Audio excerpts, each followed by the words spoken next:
Welcome everybody to Let's Play some more WazHack. Last time we witnessed the short adventure of Sir Nathalis the Just. I think that was his name, yes. And we'll try that again.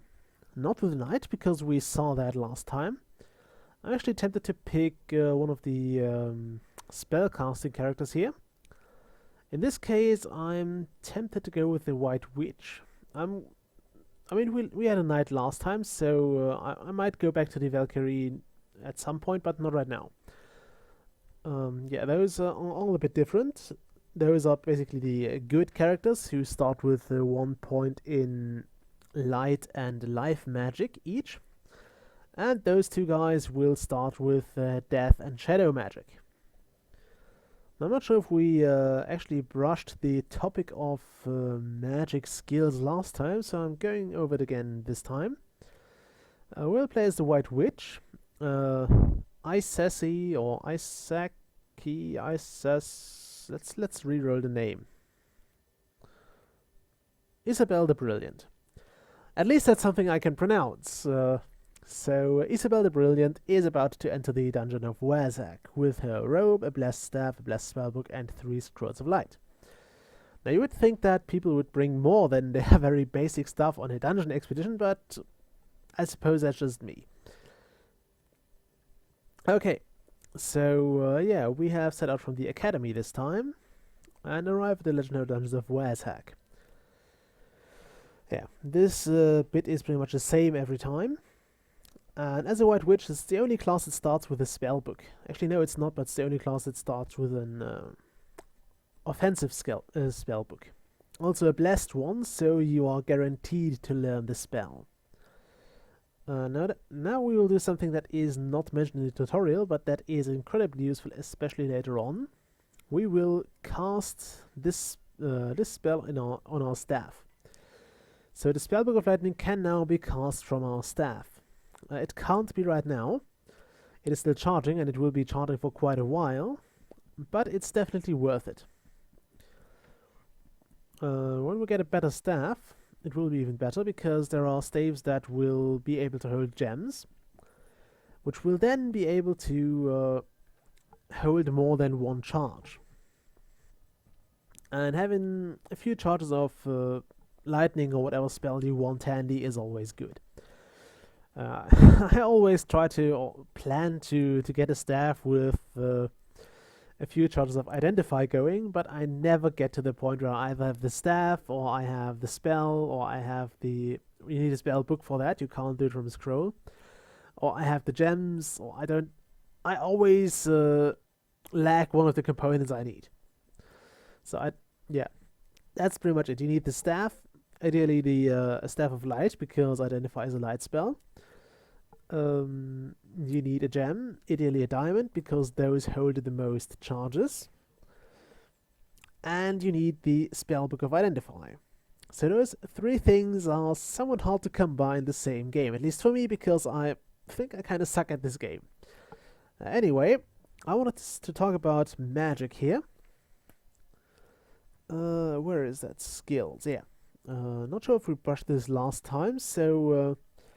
as a knight, you usually move around here, and this is the magic thing. You get better as you cast spells. That's, I suppose, what you would expect. But one thing is that those two oppose each other. So if we cast life and death spells, we will have a bar here that goes from death to here, and we'll have a bar with the life going from here to there. So at some point they will hit each other and they will push each other back. Which means you can't go past a certain point, or past a certain skill level.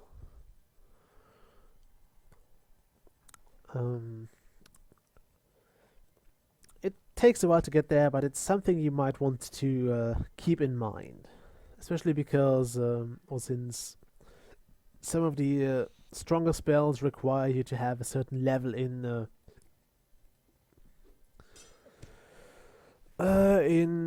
what's the word I'm looking for?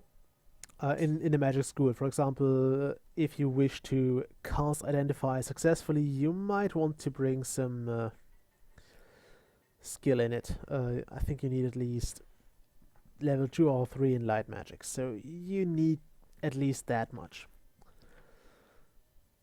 Okay. That's pretty unspectacular here. We're going to rely a lot on our cat to help us through the first bits of the dungeon. Okay, I want all of that. Cat. You can have the kobold innards, and I will have the goblin innards, because those are order. Okay, I'm full. That's nice. I was hoping we could knock this rat clean out, but I was not lucky. So, yeah, had to fight. Let's actually cast something here. And then let's have the cat do the rest of the job. There we go. Some more kobold innards, nice. I don't want the short sword. Drop that, please. Actually, no, let's keep that, and let's give it to the cat, who will also receive the kobold innards. I suppose we could rest, but no. We're on a tight schedule, so let's not rest here.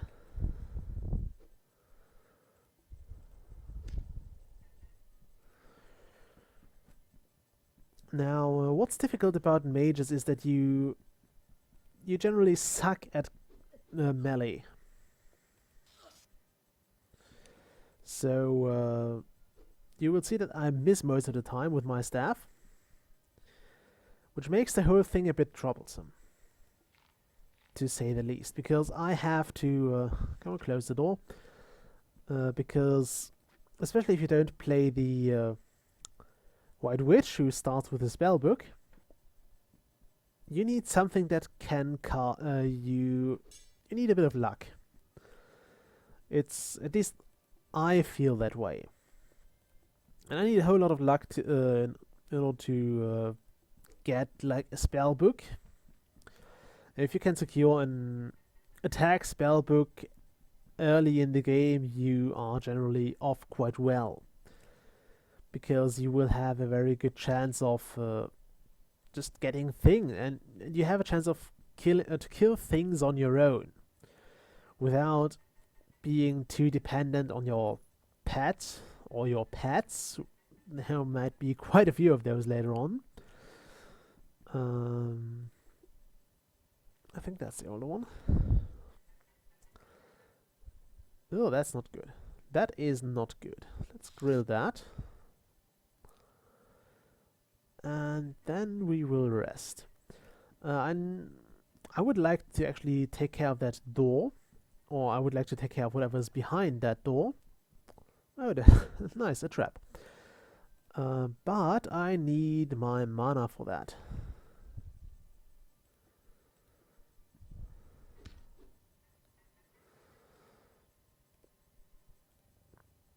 Okay, I'm only going to take that. So let's rest for now. So we get back to full mana. And then let's actually go the other way. I would like to reach level 2 before I get to that door. Simply because I need the mana.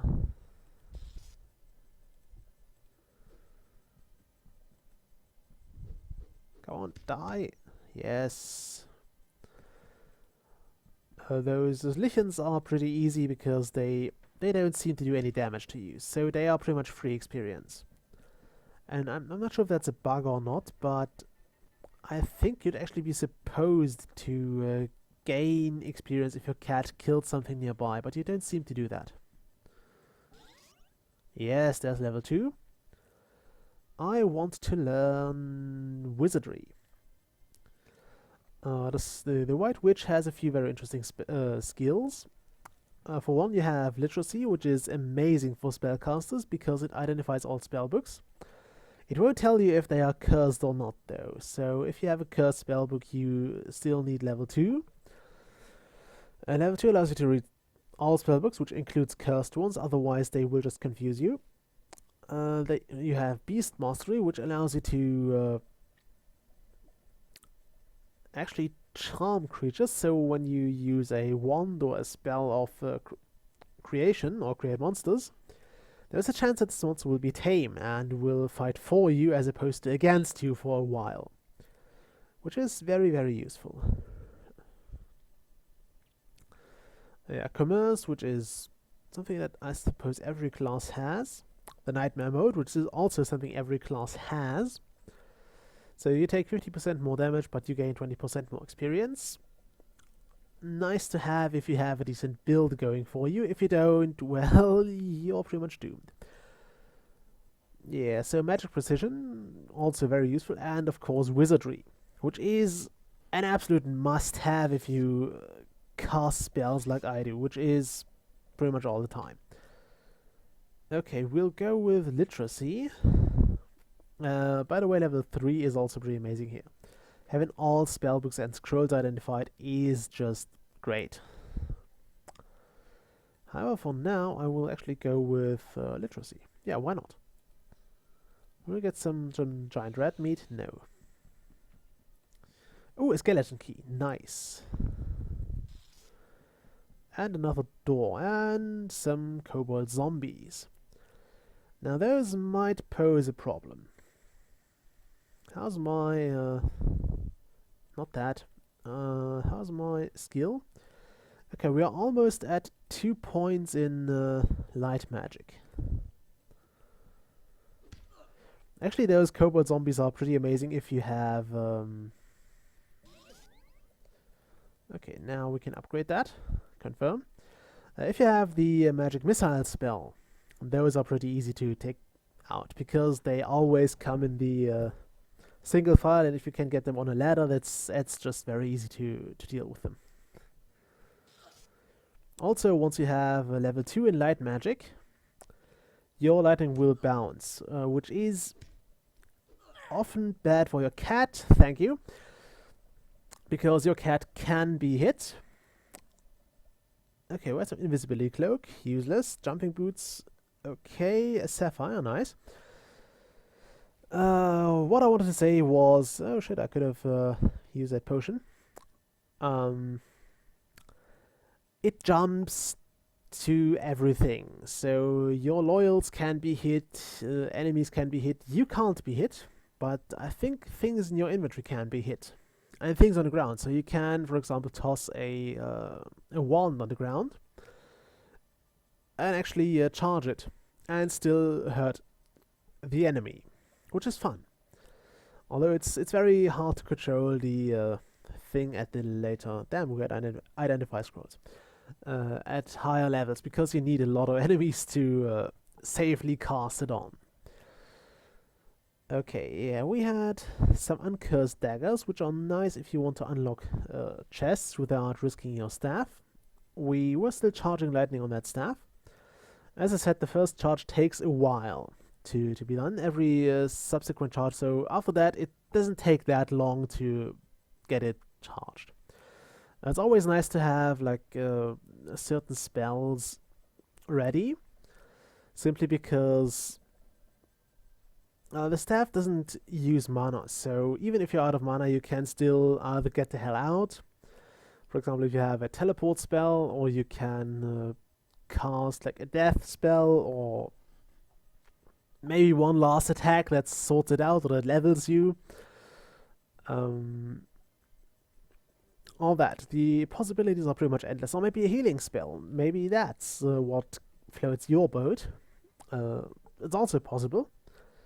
And also quite a decent idea. I should have tried to run, but the thing is, I didn't want to run into that door. So otherwise I would have probably tried to back up and maybe recharge enough mana to get another spell in.